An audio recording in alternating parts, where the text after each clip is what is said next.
அனைவருக்கும் கோபிநாத்தின் அன்பு வணக்கங்கள் நண்பர்களே. மார்கழி மாதத்தோட அமாவாசை ரொம்ப சிறப்பானது.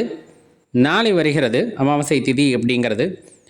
அதில் குறிப்பாக பார்த்தோம் அப்படின்னா 30ஆம் தேதி அதிகாலை 4:43 ஆரம்பித்து 31ஆம் தேதி அதிகாலை 5:03 வரை அது நீடித்திருக்கிறது. இதில் அந்த 30ஆம் தேதி முழுவதுமாக அமாவாசை நிறைந்திருக்கிறது. அதனால் அந்த அமாவாசை விரதம் பிடிப்பவர்கள் அந்த நேரத்தில் பயன்படுத்தி இருக்கலாம். இதில் ரொம்ப சிறப்பான விஷயம் என்னென்னா, அனுமன் ஜெயந்தி அப்படிங்கிறது இன்றைய தினத்தில் கொண்டாடப்பட இருக்கிறது. மூல நட்சத்திரமும் கூடி வருகிறது. அதனால் அனுமன் ஜெயந்தியும் கொண்டாட இருக்கிறது. இவ்வளவு சிறப்பு வாய்ந்த நாளை தவற விட்டுறாதீங்க. என்னென்ன செய்யணும் ரொம்ப சுருக்கமாக பார்த்துடலாம். அனுமன் ஜெயந்தி ரொம்ப சிறப்பு அப்படிங்கிறனால பக்கத்தில் இருக்க அனுமன் கோவிலுக்கு சென்று வெண்ணெய் வாங்கி சாற்றலாம். அல்லது வடை மாலை நம்மளால் முடிஞ்சது அப்படின்னா வடை மாலை வாங்கி சாப்பிடலாம்.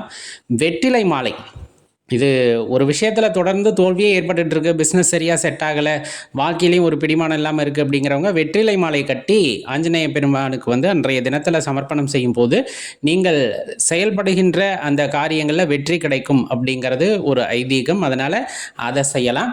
அங்கு வருபவர்களுக்கு அன்னதானம் அளிக்கலாம். இது எல்லாமே ஆஞ்சநேயர் வழிபாட்டில் ரொம்ப சிறப்பான விஷயம். அங்கே உட்காந்து ஒரு ஸ்ரீராம ஜெயம் இருக்கு இல்லையா, அந்த மந்திரத்தை தொடர்ந்து சொல்லி கொண்டு இருத்தலும் அல்லது 1008 முறை எழுதி அவர் பாதத்திலே சமர்ப்பணம் செய்வதுமே பார்த்தீங்க அப்படின்னா ரொம்ப சிறப்பு. அதை மறந்துடாமல் செய்யுங்க.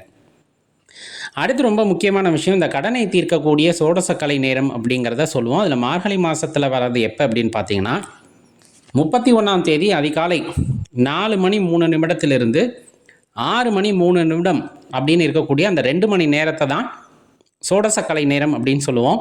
அந்த நேரத்தில் பூஜை அறையில் விளக்கேற்றி வைத்து திருமூர்த்தி பகவானை மனதார நினச்சிக்கிட்டு நம்மளோட விண்ணப்பம் எதுவோ அதை அவர் பாதத்தில் வைக்கும்போது கண்டிப்பாக நிறைவேற்றி தருவார் அப்படிங்கிறது ஐதீகம். இந்த 30ஆம் தேதி முழுமையாக அமாவாசை தேதி இருக்கு இல்லையா, அன்றைய தினத்தில் குலதெய்வ வழிபாடு அப்படிங்கிறது ரொம்ப சிறப்பான விஷயம். குலதெய்வத்திற்கு மாவிளக்கு போட்டு அதே போல் நல்லெண்ணெய் தீபம் ஏற்றி வழிபாடு செய்யும் பொழுது கண்டிப்பாக குலதெய்வத்தினுடைய அருள் பூரணமாக நமக்கு கிடைக்கும். குறிப்பாக காவல் தெய்வங்கள், ஆண் தெய்வங்கள் இருக்கிறாங்க இல்லையா, அந்த தெய்வங்களை எல்லாம் வழிபாடு செய்வதற்கு ஏற்ற நாள் அப்படின்னு சொன்னோம்னா இந்த அமாவாசை திதியை குறிப்பிட்டு சொல்லுவாங்க.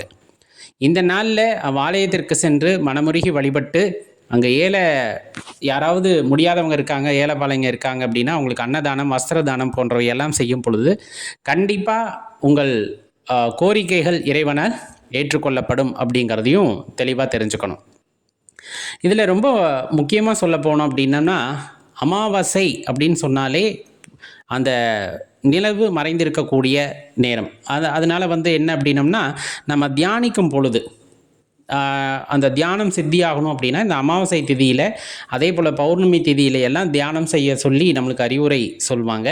இந்த காலகட்டங்களில் நமக்கு பிடித்த கோவில்களில் போய் அமர்ந்து நம் அமைதியாக தியானிக்கும் பொழுது தியானம் சித்தியாகும் அப்படிங்கிறத தெளிவாக தெரிஞ்சுக்கணும். அதே போல் சித்தர் ஆலயங்களுக்கு போய் நீங்கள் வழிபாடு செஞ்சாலும் இன்றைய தினத்தில் உங்களால் அந்த பரிபூர்ணமான அருளை உங்களால் உணர முடியும். அவ்வளவு சிறப்பு வாய்ந்த இந்த அமாவாசை திதி, அதுலேயும் மார்கழி மாத அமாவாசை திதியை தவற விடாதீங்க. அருகாமையில் இருக்கக்கூடிய ஆலயங்களுக்கு சென்று வழிபாடு செய்யுங்கள். அமாவாசை விரதம் இருப்பவர்கள் காலையிலிருந்து மாலை வரை விரதம் இருந்து விரதத்தை நிறைவு செய்து கொள்ளலாம். இல்லை பெரியோர்களுக்கு செய்ய வேண்டிய தர்ப்பணம் செய்யணும் அப்படின்னு நினைக்கிறவங்க 30ஆம் தேதி காலையிலேயே போயிட்டு ஆற்றங்கரையிலையோ அல்லது கடற்கரையிலையோ போய் நீங்கள் செய்ய வேண்டிய கைங்கரியங்களை செஞ்சுட்டு வீட்டுக்கு படையல் போட்டு சாமி கும்பிடலாம். இல்லை எங்களால் அதெல்லாம் முடியாது அப்படின்னு நினைக்கிறவங்க குறைந்தபட்சம் பசுமாட்டுக்கு அகத்திக்கீரை வாங்கி கொடுக்கலாம். அல்லது மாடுகளுக்கு புற்கள் வாங்கி கொடுக்கலாம்.